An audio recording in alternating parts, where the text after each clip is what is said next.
Hey guys, Paul here, welcome to RDTV. Thanks as always for tuning in, where today we're looking at GTR2, the awesome GT racing game from Simbin Studios and Blimey Games.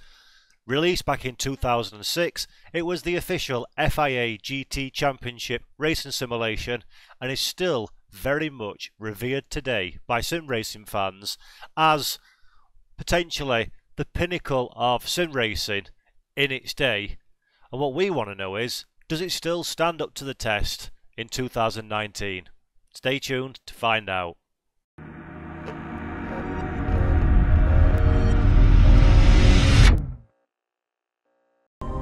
Okay, so here we are, GTR2. It's been 12 years since this thing came out. Well, September 2006 to be precise. And is it still as good as we thought it was back in the day? I know, for me, GTR2 was very much a gateway into the world of sim racing. This title and R-Factor 1, the original R-Factor, very much changed my perception on PC gaming and opened my eyes to the world of realistic simulation racing that I know today. And the rest, of course, is history. GTR2 was particularly good for its day. It simulated a official racing championship, the FIA GT Championship, which in itself was an incredibly strong category, really popular racing series. You had the top class fast Ferraris, Maseratis, Salines and Moslers, and then the NGT category as well, which had wonderful things like the Porsche and the little Ferrari 360 Modena as well. So it really helped GTR2 that the series, the real life series, was such a strong category of racing back in the day. The title, despite coming out in 06, covered the 2003 and 2004 championships. It had all the official cars, all the official tracks, the rules, the regulations. It was a thoroughbred racing sim. And that was something a bit different at the time, built to this level of quality, which is what really helped the game become so strong. Now, a lot's changed in the world of sim racing in these last 12-13 years, so I'm interested to go back to GTR2 and see if it's rose-tinted glasses, or to see if the title really is as good as we thought it was, and if it stands up today. I recently drove Race 07 around that kind of era as well, the 2007 period, also by Simbin Studios, and for me that game still felt really on point even nowadays, so I'm intrigued to see if a slightly older title and the launch pad, so to speak, of that studio is as good as Race 07 was. So let's dive right into the game. Okay, so navigating through the game, we've got the usual array of things: open practice, race weekend, full championship, and also this, which is really cool, 24-hour races. Everybody likes a bit of 24-hour races. But for the sake of this video, we're going to have a look at a race weekend. Now, a lot of people watching today probably know GTR2 really well, probably spent hundreds of hours on the game back in the day. So I'll very quickly go over this for those of you that have yet to experience the joy of this wonderful simulation. So cars, as I mentioned, we've got the 03 and 04 FIA GT Championship category. If we look at 2003 first, these are the NGT classification cars, Viper, Ferrari. Then you've got the GT1, which is the bigger, faster, more downforce. That's the professional category, where the big names, a lot of ex-Formula 1 drivers in the period raced in that category as well. And it's a nice mix of different motors, including a couple of one-offs. We'll see at Toledo, like you do. But we'll go back from that a minute, and we will have a look at 2004. So the grids are similar between 03 and 04. However, 04 saw the introduction of a Maserati MC12. You probably know this quite well now because it's in Assetto Corsa, as actually are some of the big GT1 cars, courtesy of the Racing Studio paid mod for AC. So this game is living on almost now with newly created content in a modern simulator like Assetto Corsa. We want to look at the original. So we're going to go for the top tier. We're going to go for the Ferrari 575 because it's a particular favourite of mine. And then we're going to look at the tracks. Now, bit of a technical thing first. The game's old. It's 13 years old. And the modding community has been very, very strong behind GTR2. So much so that I'm running the GTR2 10th anniversary patch that's been created, including the high quality textures pack. So this is community created content. In the description of this video on YouTube, I'll leave you the links where you can get these two absolutely critically essential mods for the title. High quality textures pack ramps up the graphical quality of the game quite well indeed, so brilliant piece of work that's been undertaken there. And you can see the prefix by HQ to show high quality that these updates have been done. We're going to pick Spa, 2004 season, which is fabulous. And if we go into the summary, for the sake of this video, we're going to quit qualify, just go straight to the race. We'll do a 30-minute race, awkward sliders, old school technology. We're not going to have rainfall. We're going to start at 1 PM. We're going to have 61 opponents. 61 opponents on the grid. Real aggression. Sounds about right to me, I think. Sounds awesome. So let's go. Motor racing, GTR2 at Spa.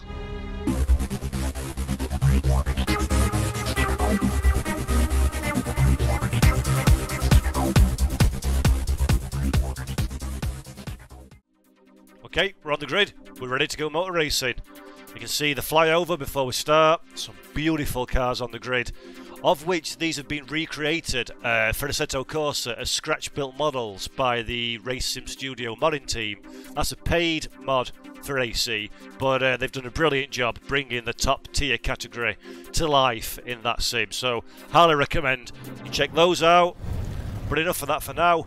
Let us try from P23 on the grid to have a 62 car race at Spa-Francorchamps. This is going to be mega. Looking forward to it massively. The frown of concentration reminds me of many a happy hour back in the day. My little G27 bolted to a desk, going racing against these cars, and I'm super excited to relive some of that experience here in GTR2. 12 years, nearly 13 years after it originally came out back in 2006. We're in 2019 now, so let's see what it can do. Now, a couple of things before we get into the nitty-gritty and meaty side of things. You'll notice I've not got the virtual steering wheel present in the car today. The game does have a virtual steering wheel, but I've turned it off because for this test I'm running the Sim Steering, Leo Bodner version 2 direct drive steering wheel, and the degrees of rotation are hard coded into the graphics for GTR2, so I can't get the wheel to match my Sim Steering 2 direct drive wheel. So in that case I've taken it off because it can be a little bit distracting to not see the screen lining up to what I'm doing in my hands. So I've got the wheel running at 540 degrees of rotation in my Sim Steering player profile, and I've got 19 degrees of rotation within the game, and that seems to be giving me a very satisfactory experience, so I'm plenty happy with that one, thank you very much. Also, to improve the force feedback experience somewhat, I've downloaded a .plr file that gives me some tweaks to the force feedback settings that's modernising the title up a little bit. I'll drop a link in the YouTube video description of that for that PLR file, and a really well thought, well put together user guide for force feedback in GTR2 as well. So be sure to go and check those out because they really do make a very nice difference indeed. Thank you very much to the force feedback feeling in GTR2. But we'll come back to that a little bit later on. Yellow flag in Sector 3 according to my pit crew shout, so somebody's forgot that it's 2014. and they're using the old bus stop chicane and not the current version, which I've thankfully managed to remember for this opening lap, as the field is spreading out a little bit. We've left those G2 cars behind us now and the NGTs, and we're commencing something of a fight up front in the GT category, the top level of the FIA GT Championship back in 2004, which was an incredible, absolutely incredible category racing. I was fortunate enough to see them in person a couple of times, and the as it was then, LG Super Racing Weekend. So you got the FIA GT Championship, you got the European Touring Car Cup, as it was then, which is the forerunner to the FIA World Touring Car Championship. So, yeah, Andy Prios of this world in the BMW. Really, really fantastic category as well. And it was an absolutely pucker weekend, top quality racing. I think they did the what was known as the Opel Fortuna by Nissan Championship, which was an open wheel category, junior open wheel category that spawned the likes of Fernando Alonso, for example. So that was a great series as well, and it was just a fabulous race weekend. Really was a brilliant, entertaining. You get your money's worth out of the track action at the LG Super Racing weekends back then. But back onto the sim again for a moment. One other quick cautionary note is I'm using automatic gears here today, which is something I've not done since being knee-high to a grasshopper. The reason for that is I'm assuming it's something to do with the USB inputs, number of inputs that you've got in the sim. Not quite sure. I remember that being an issue back in the day, but the sim's not picking up my Fanatec H-pattern shifter. It's not picking up my Huskenveld sequential shifter, nor is it picking up the flappy paddles on the back of my steering wheel that come courtesy of the Asher Racing button plate. So short of having to press a button to change gear, which I don't fancy doing, I put automatic gears on the car for the sake of this video as well, which is bizarre, really weird. I don't use automatic gears at all, never have, and I find it most unnerving not messing about going up and down the box into the corners, but we'll get used to that during the course of this race, I am sure. Now, tweaks. I've already touched upon it very briefly in the introduction to this video, but this is not the stock GTR2 install from 06 that I'm using. So obviously it's got all the latest patches that Simbin brought out. There are only a couple of 3 really. It wasn't like today where you'd get 15 or 20 updates. It was pretty much a finished product at the point of release. So I've got all the studio created patches and updates. I've also applied the 10th anniversary patch and the HQ Cars and Tracks pack. Now, the HQ Cars and Tracks pack basically creates high quality textures for all the tracks that come as standard within the game and all the cars as well, which gives it a significant graphical uplift, so well worth spending some time looking at that. Again, I will put the link in the YouTube description, but it also improves the actual physics and force feedback of the cars as well, so the HQ cars feel much better than the standard ones, or they do in my opinion anyway. Not sure what trickery's gone on under the hood in order to make that possible, but for me in 2019, firing up GTR2 once again, I wouldn't consider doing it unless it was in a HQ car track. It's that good. It's a significant move forward from the stock content, so absolutely without any shadow of a doubt an essential mod for a game that is already very well stocked with high quality mods of all sorts of different varieties. They've put touring cars and single seaters, many other different seasons of GT racing have gone into this title as well, so it's absolutely worth spending a bit of time checking out the whole array of different mods that's available for GTR2, which you would expect because it was a moddable platform back in the day when modding was a little bit more less restriction to entry than the difficulties that are included nowadays. And the game's 13-year-old, so it's had a lot of time for people to get stuck in and create content for what is still a really wonderful sim. Now, the question I'm sure a lot of you, oops, I've run a bit wide there, the question I'm sure a lot of you are interested in is how does it feel compared to the likes of R-Factor 2 and Automobilista and Assetto Corsa and Project Cars and Race Room Racing Experience and all that good stuff. And you know what? The answer's surprisingly good. As I mentioned before, I've run an updated PLR file, so it's containing quite a few tweaks to the standard player file that comes within the game, aimed at tweaking up the force feedback a little bit. So when I plugged my SimSteering 2 Leo Bodner DD wheel into the sim originally before this update, the car felt, or the force feedback should I say, felt a little bit soft and a little bit loose in the... Oops, there we go. Let's find this skate road. Let's get back on the track. Felt a little bit loose in the centre of the wheel. There's not a lot of weight, either when the car's resting at a standstill or when you're just making fine corrections in a straight line.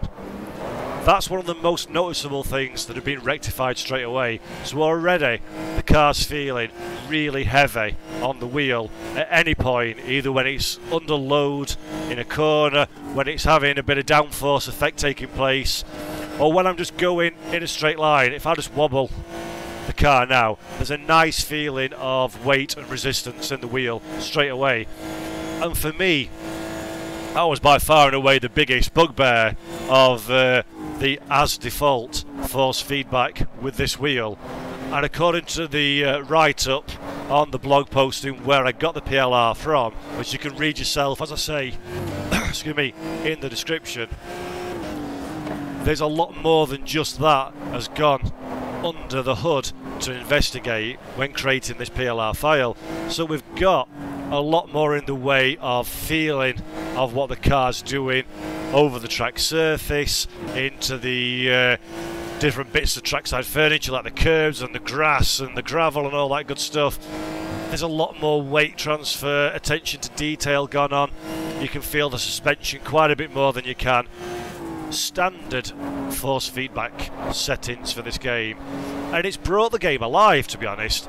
Before I installed that PLR file, which frankly I've done about 15 minutes before starting to record this video because I'm a little bit late with everything for various reasons these last few days. Before I did that and I gave the car a test and did a bit of a sound check and all that good stuff, it felt a little bit underwhelming. It wasn't as instantly on point as, for example, the Race 07 look back that we did not too long ago. That game felt really, really good straight out of the box. The GTR2 felt a little bit disappointing. I was thinking, well, the force feedbacks at the time, before the PLR update, was certainly not on a par with modern racing sims, but it wasn't absolutely killing the immersion factor. So it was something you could put up with, but it wasn't something that you'd absolutely yearn to get back behind the wheel for, which I'm a bit disappointed about because, frankly, as we find a little bit of lap traffic coming up to Eau Rouge, which has brought me back into play with the rest of the field. There's a little 360 Modena there from the NGT class that we need to put a lap on. That's good as well. Never be disheartened in multi-class racing if you're dropping behind the field. Traffic can play for and against you and bring you back into the on-track fight. But yeah, before the PLR update, I was a little bit disappointed with the force feedback and thought, well, okay, unlike Race 07, which is a game I can absolutely go back to and have a load of fun in, this might be a retrospective look, the rose-tinted glasses on, and then turn it back off again, not to revisit it for another 10 years. But that's all all changed since I've put this file into the game and done a couple of minor tweaks to the force feedback. It now feels really quite good, and it's getting to be on a par with probably, let's say, something like R Factor 1 is. It's not an Automobilista, it's not R Factor 2 or Assetto Corsa level of quality. No, not by any stretch of the imagination is it up with the top sims of today, but it's very serviceable indeed, and gives you more than a good enough experience to make it worth firing this game up. You can still feel what the car's doing in a pretty sensible way. It feels to me like it's more force driven than it is the fine minutiae of the detail. So I'm not getting every little bump and grind, I'm not getting every little bit of action that the car's doing underneath my backside, but I'm getting enough to make it feel like I'm driving a racing car. I'm getting enough to let me know that I've massively overshot the first part of the bus stop chicane. I can feel the back end wanting to lift away from me a little bit on acceleration as I scrabbled back onto the racing line there. So it definitely gives me enough feeling to allow me to be able to drive the car on more than just visual cues alone, which is perfect, which is, to be honest, it's better than I thought it would be after 13 years after release, when the likes of direct drive steering wheels were not even thought of when this game first came out. So for it to still work with my wheel and my pedals and work as well as it does is actually a very impressive feat. Anyway, because the game is a little bit on the older side, it's also less demanding on your system. So I'm running, as I say, the high quality texture pack. I've got pretty much everything ramped up to its highest setting. I've got OBS running in the background. We've got 61 cars on the grid as we come to this little NGT Lotus and put a lap on him. I've got 61 cars on the grid. I've got the high quality pack, so it's got high quality textures on cars and tracks. The game's running lovely. It's running really smooth indeed. So that's a big advantage. It gives you a good FPS margin. The FPS, the frame rates, frames per second, are linked to the force feedback feeling. So the higher FPS you have, the better force feedback you will get through the wheel, which is bizarre. It's often the case, though. You'll find that again in Unreal 4 engine games, where you have lower force feedback, you'll start to get the yellow flag is set to 2. Of lower force feedback, you'll start to get a little bit of delay, or the FFB will just not be as precise as it is if you're running 120 or 200 FPS.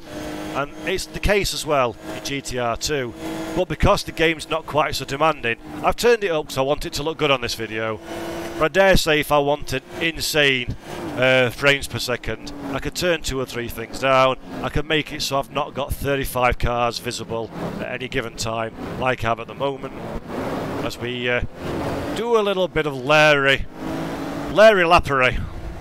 There we go. Thank you, Mr. Porsches. You've allowed me to make a couple of places up on my GT1 rivals, which is mega.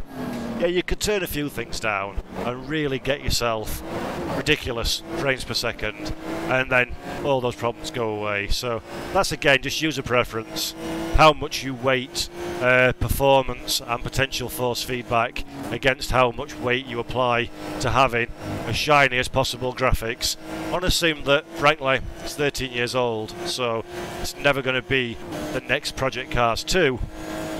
But I still think it stands up really, really well in the graphics department alongside some of the modern day sims. It doesn't look the shiniest and newest, but it doesn't look bad either. It doesn't look 13 years old by any stretch of the imagination. I think it looks really quite nice. And the audio, for me, much like when I was talking about Race 07, it's a sim bin speciality. The audio is better, quite a bit better actually, than some modern racing sims, which says a lot, I know, but the audio is really, really good in these, off-board and on-board. You'll see I'm not switching to the audio to the off-board because, frankly, I don't know haven't mapped a key for changing camera because I only ever race cockpit view and have never raced anything other than that, so that would be a disaster. But the audio onboard and offboard is really quite excellent in all the cars, especially considering the age and the technology available at the time. So that's really fabulous, that's really good to see, and really nice for the immersion side of things. And of course GTR2, being a officially licensed FIA GT Series racing game, and wanting to be a hardcore simulation that captures all the different aspects of the FIA GT Championship during the 03 and 04 season, it does 24-hour races, and as such it does day to night progression, and it does it really well. So you can have night racing on this, like in a lot of modern sims. You can set the time of day to your choice in the race options. We're starting the race today at 1 PM in the afternoon, but you can set that yourself, or you can have it progress through the full weather cycle. Oh gosh, can I make that? Yes. You can have it progress through the full time of day cycle, so you can do simulated 24-hour races, time scaled to any race length that you so desire. So you can do the full 24, or you can do a 3-hour race with a 24-hour time cycle running through it. And it's the same with the weather as well. There is rain in GTR2, which is pretty cool. So you can have a 24-hour race with weather changing conditions, driver swaps, 61 cars on the grid, all that good stuff. So that's really nice to see as well.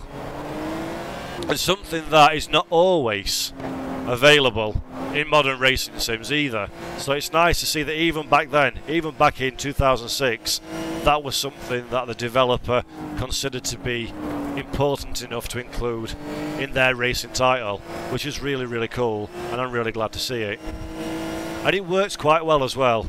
The rain's nowhere near the level that you see in Assetto Corsa Competizione or Project Cars 2 or R Factor 2 or anything like that. Nowhere near from a visual point of view. But again, it's very, very serviceable, especially when you consider the time in which this game was built and the technology that was available back then. It really is not bad at all, and the physics are suitably fine-tuned enough. That's going to be risky, so I backed out of that one because you don't make a pass there. And I forgot again that we're at the 2003-2004 edition of Spa. So the corner I was lining him up to pass doesn't exist yet. There we go. Bit of a delay at the bus stop, but we've got through. I can see some cars in front of us, so we've got some more overtaking to do before this race is over, methinks. Nice little Viper chasing down a Lister Storm, two names that you don't see much of anymore, sadly, in top tier GT racing. And they've been bulked up Eau Rouge, so that gives me a run down the straight, hopefully. Let's do a Hakkinen and Schumacher on Zonta. No, we've not gone 3 wide. They've backed out. And I'll sneak past these two Porsches, get a little slipstream. Hard on the brakes, got no gears to help with engine braking because it's all automatic. And there we're at Lovely Jubbly! Lovely Jubbly! A couple of places for me, thank you very much. I love multi-class racing. I really, really do love multi-class racing. I could do this for 24 hours. Absolutely no danger whatsoever. And look at that gorgeous TVR that's in front of us as well. That's a sweet looking motor car if ever I've seen one. Beautiful motors these. In real life I've seen this championship running a couple of times and they look and sound just as good as you would imagine them to sound and look. Really class category of racing. As we go past Mr. Jordan there, thank you very much. Go start your own team and win championships in British touring cars. That's my career advice to you, Mike Jordan. Let's see if he listens in the next 13 years. I reckon he will. What do you think? Oh, nearly got into a Porsche then. Put our championship well, our race challenge under threat. Now you'll notice a few of these cars we go past as well have got something that you don't see very often in sim racing nowadays. Actual good quality damage. Yes, visual and physical damage on the cars is available and is quite well done actually in GTR2, and that's something else that's pretty missed in sim racing circles. Good quality, realistic damage. GTR2 did a very fine job on that one, probably because in 2006 it was a time where manufacturers and license agreements didn't quite appreciate the value of sim racing and racing sims, and didn't want to flock to protect their brand by not showing their brand spanking new Porsche with its rear bumper falling off on fire. Unfortunately, it seems like that's ever more the case nowadays, and manufacturers are much more protective of the image of their brands, so damage becomes more and more difficult in modern racing sims to have the rights to replicate, as we get a little bit leery in the traffic, but we've got away with it, slam it on the slow pedal, and we've managed to stay in the action. These cars are really quite nicely planted because of the superb levels of downforce and the big thick slick tyres that they run. So nearly got caught up in the back of that Ferrari. So they're quite straightforward cars to drive. They don't particularly want to bite you and spin you around too heavily. But don't forget, the series was primarily an endurance racing championship, so they were longer length races, and as such the cars need to be a little bit more pliant, a little bit more gentle, if the drivers are ever going to stand a chance of pushing for the full 3, 6, 12 or 24 hour race distance. But because the FIA GT Championship was very much the big endurance series of its time, a lot of the drivers across all the categories of racing were real top level, professional, high quality, in their prime racing drivers. So you got people like, and I'm trying to remember now, Johnny Herbert debuted the Maserati MC12 in 2004. He was still very much a Formula 1 driver of some note back in those days. You had Carl Wendlinger, who'd not long since prior had a very illustrious sports car career, and then a very promising Formula 1 career, sadly pretty much cut short by quite a big accident in 1994 at Monaco that put Wendlinger in a coma for a period of time. But he did come back to Formula 1 after that, but never had quite the same momentum behind him, and then went off to forge a very nice career, thank you very much, in sports car racing with Ferrari amongst others. And teammating Wendlinger that season was another highly regarded German driver in Heinz-Harald Frentzen, who, as I'm sure we all know, won Grand Prix for Jordan, raced for Williams as well, and Sauber, where he made his Formula 1 debut back in 1993, I think it was, or 94, I can't quite remember which. So yeah, a lot of top tier drivers, some from the world of Formula 1, some very big sports car names as well racing in the category. Again, through all the different classes, we had some really big name GT drivers plying their trade in this series, and it really was a category where you were considered very much the best of the best if you came out on top of the FIA GT Championship. The cars were the finest cars in GT racing, the field was the highest calibre in the style of motorsports at the time. They went to some of the finest circuits in Europe and the world, and it was a really pucker championship to be a part of. And also, I think I've been saline.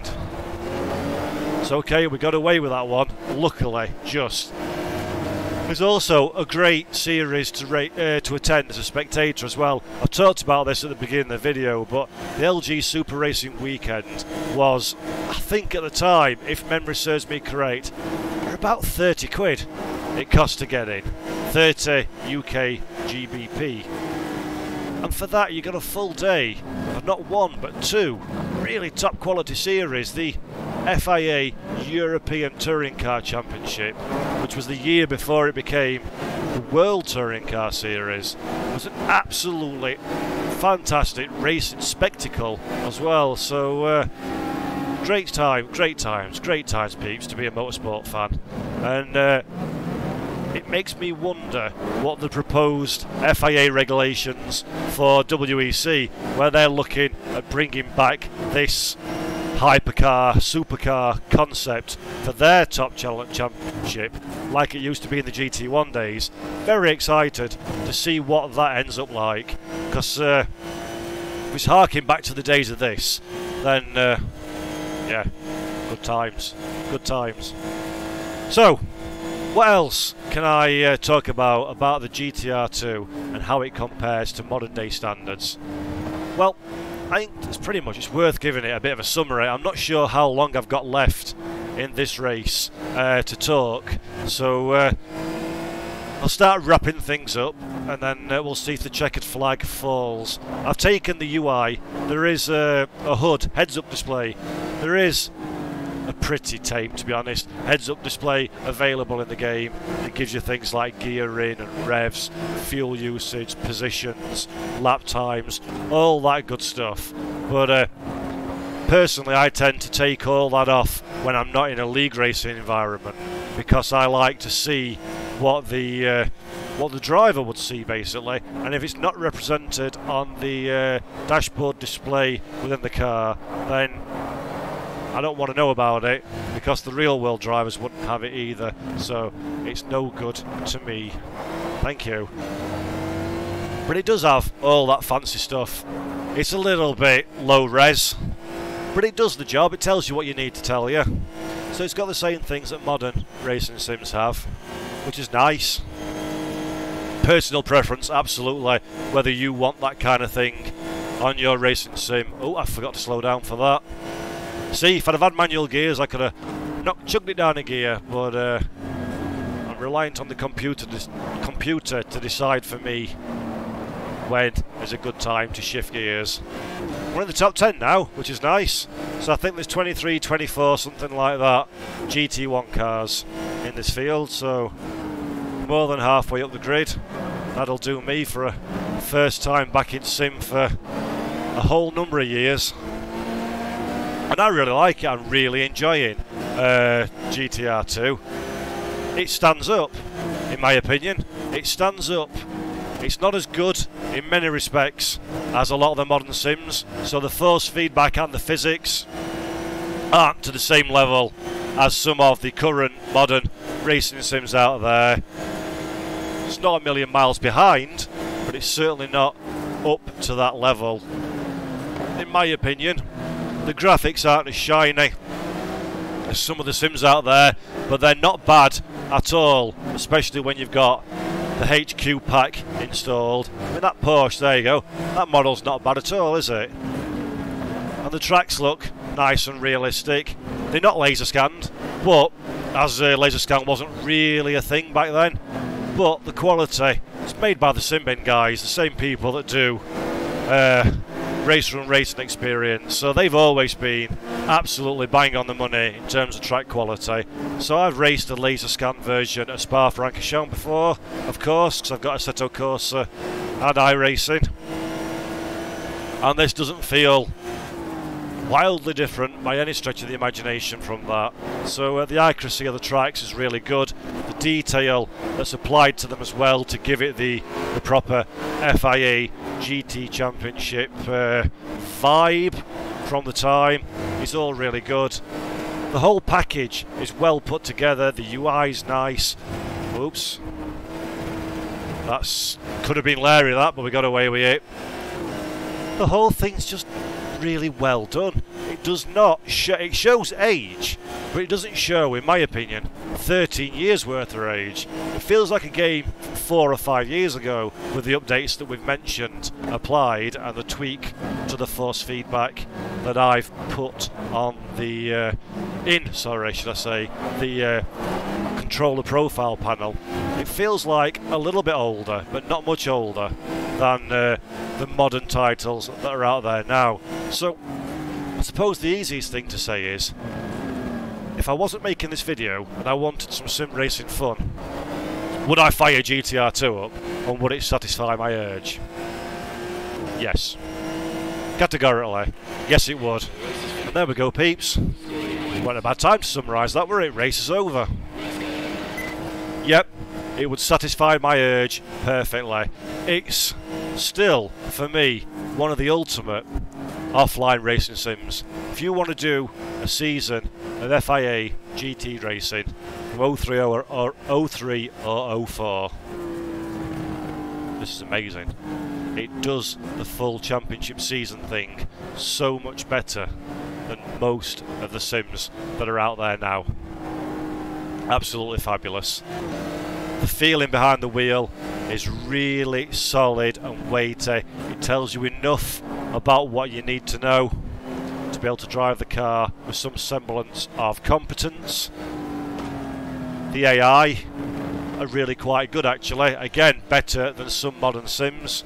The way they deal with multi-class traffic is really, really solid. It's got an absolute wealth of community created downloadable content for free for the sim that simulate a whole host of things, further seasons of the FIA GT, I forgot what it was called then, the FIA GT Championship, and in a whole array of other different categories of motorsport, an absolute bucket load of tracks as well.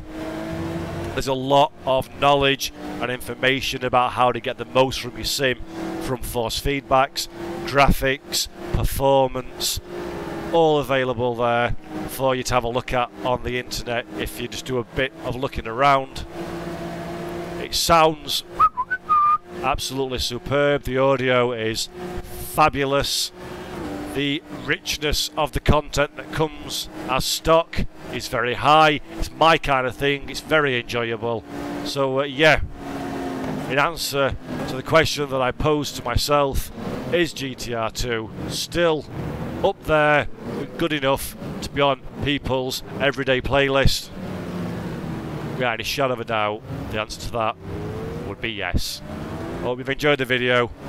This has been a look back on GTR2 on modern equipment. I've been Paul Jeffrey. This has been RDTV. Hope you've enjoyed it. Give us a like, a follow or a subscribe on our YouTube, Twitch, Facebook, Instagram and Twitter channels. Until next time, ta-ra.